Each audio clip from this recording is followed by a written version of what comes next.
Hi there, CreativeSarah here, and we have another Dollar Tree DIY. This time I took a Dollar Tree book. I took a pretty thick book. I'm turning it into a spell book for Halloween. You can go ahead and paint the whole thing black. I just had to cover up the title. I'm using a stencil, Witch's Cackle, and I'm stenciling that with gold, and then I glued a little bit of crocheted ribbon on. Next, I'm mixing black paste, water, and sea spray into a clumpy mixture.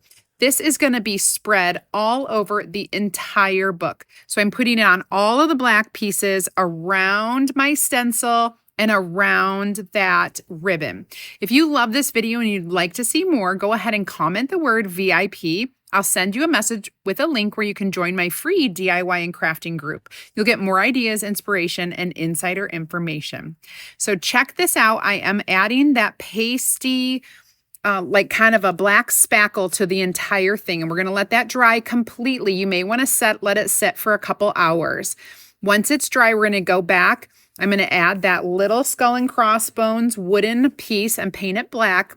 And then once that's dry, I'm going to use some of our wax. This is a gold gilding wax, and I'm just going to put it on all of the bumpy parts and the edges. You guys, this turned out so cool. Make sure you like and follow my page for more decor.